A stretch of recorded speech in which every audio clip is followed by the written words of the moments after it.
that we identify often with things that cause us to feel bad. By doing so, we now have the motive to keep that thing alive within us, to continue to reinforce it. We need it in order to maintain our sense of self. A great many spiritual teachers will emphasize the importance of disidentifying with things that are external to us, especially other people.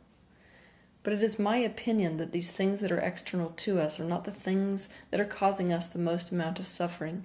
What's causing us the most amount of suffering is our identification with things that we perceive to be internal to us.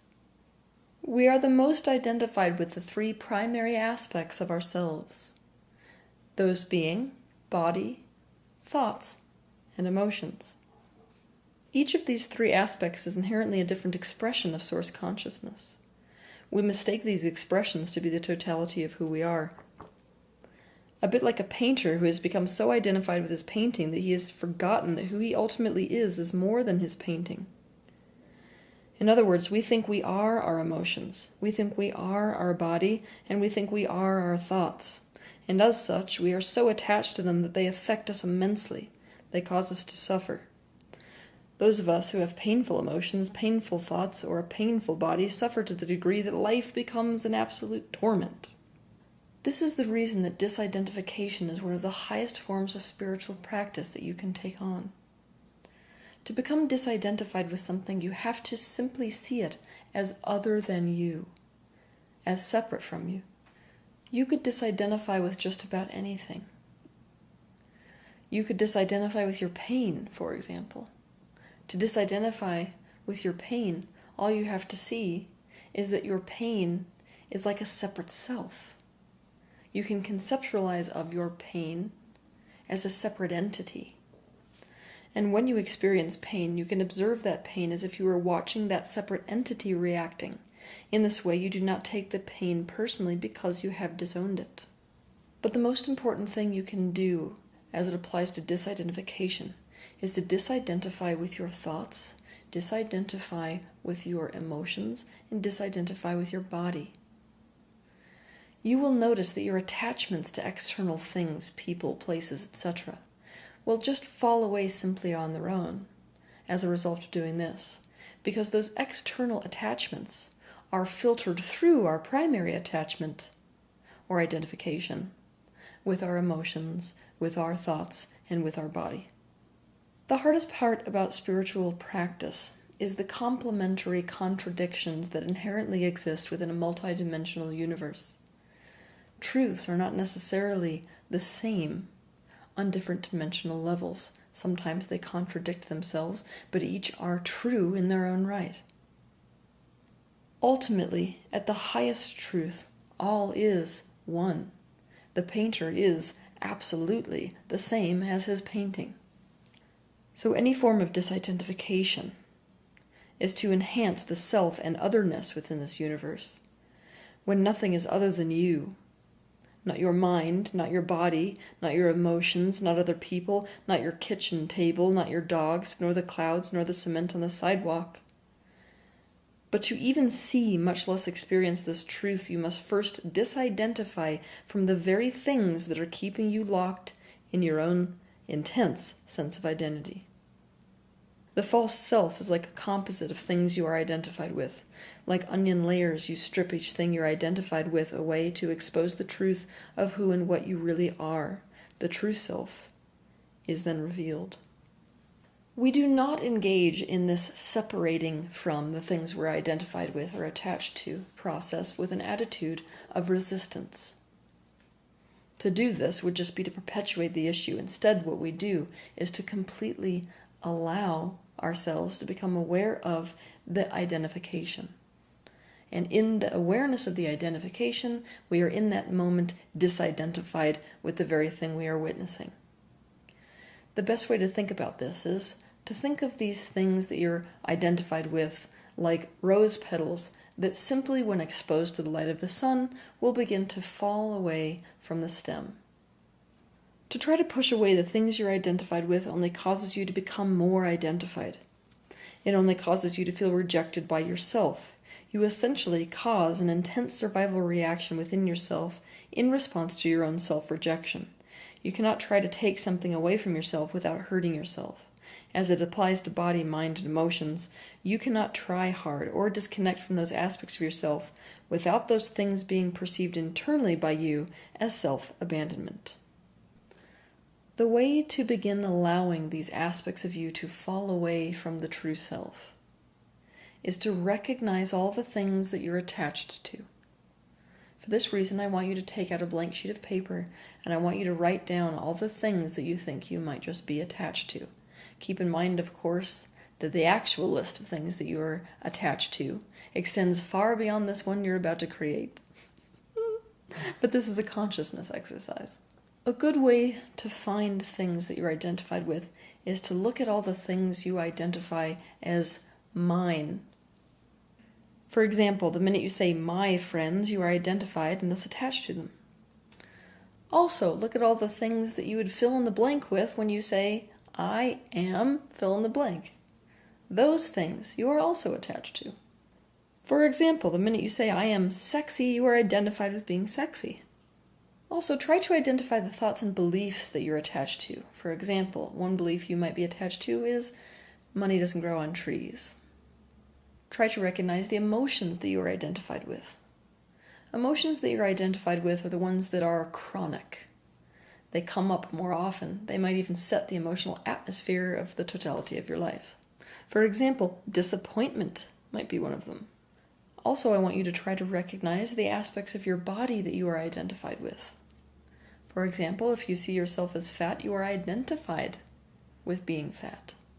Remember, anything you identify with will cause a strong reaction within you. The ego has owned it as part of the composite that makes up what it is, its self-concept.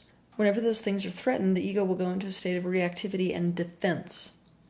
The ego has motive to maintain these aspects of your life even if they cause you pain, because it sees the loss of these things as annihilation. We can even become identified with pain itself. Isn't that an interesting twist? Now this, of course, is one of the most painful conditions you can experience, is to become identified with pain, because the ego will seek pain out just to reinforce its own sense of self, its own identity. But there is an interesting little flip side. People who are identified with pain often end up in so much pain that in one fell swoop, they end up disidentifying with themselves completely. It's a form of emotional suicide. This is in essence what's happening in a spontaneous awakening experience. All this being said, the real practice begins when we become aware of what we are identified with, the minute that those things arise or cause a reaction within us. The easiest way to do this is in response to emotions. You can use strong emotions like an alarm bell or a meditation bell that alarm you to the fact that your direct, undivided attention and presence is required in this moment. There is something you must recognize. There is something you must become aware of. By recognizing something, by becoming aware of it, you are in that moment, in the perspective of what we would consider to be your eternal self, observing the temporal self, instead of purely being immersed in the temporal self perspective. Instead of being underwater, you are above the surface looking at the water. When a strong emotion arises, face it within yourself. Instead of reacting to it or reacting in a way to try to get away from it, when you feel it, you use the feeling as a reminder that this feeling is the emotional body becoming activated like an electric fence, or charged, as in, it's not me. It is not the emotion itself causing the suffering you feel. It is the fact that you identify with it that is causing the pain you feel. This is all it takes to disidentify with something. Don't try to stop caring how you feel, and don't try to change how you feel. Just recognize it and let it be there. A fun little side note about this is that if you use these sort of triggers that happen as a result of something you're identified with being pushed on or pulled on, in that very moment, if you can become intensely present, you have opened yourself up to insight.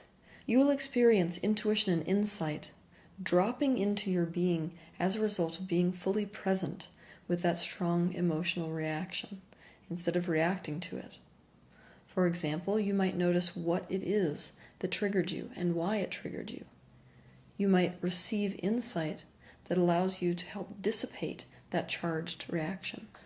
When it comes to negative emotions, you can see that you identify with those negative emotions even in the words we use. For example, we might say, I am sad, or I am angry, implying that that is the totality of who we are, instead of that who we are is having that experience of being angry or experiencing anger. Don't worry about disidentification causing repression or suppression. Disidentification is in fact the opposite of suppression. It is the moment in which choice or free will is introduced into the experience. So you now have the free will of choice to choose how to express that emotion. But it's helpful to think of it this way. In the moment that you are completely aware and present with the emotional reaction or with the thought you're thinking, what happens in that moment is that you are introducing the pure light of your consciousness to those shadows, to those things. So it's almost like the light of your consciousness dissipates them or burns them up, almost like a film strip being exposed to flame. By recognizing a thought and observing it and letting it be there, you're not actually adding any fuel to it, because you've stepped out of your participation inside of that thought. In other words, you were in the thought, now you're outside the thought observing it. This stops the thought attracting other like thoughts.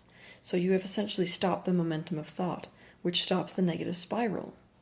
When it comes to the body, if you think that you are your body, anytime your body changes, you essentially lose your identity. That must be spooky. We can practice observing the body as if it were an experience we're currently having rather than who we are. This is the whole idea behind the fact that we are a spiritual being having a human experience. When you recognize your body, see it, feel it, experience it, you are in fact in that moment not your body. You are disidentified with it. You are not your ego. You are not your separate self.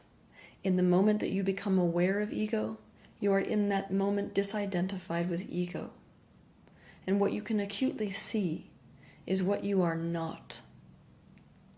When you are acutely aware of what you are not, then the filter that is separating you from the awareness of what you are is removed. And all that is left in the wake of that realization is your true self, your true being. It is a state of peace. It is a state of unwavering grace. Have a good week.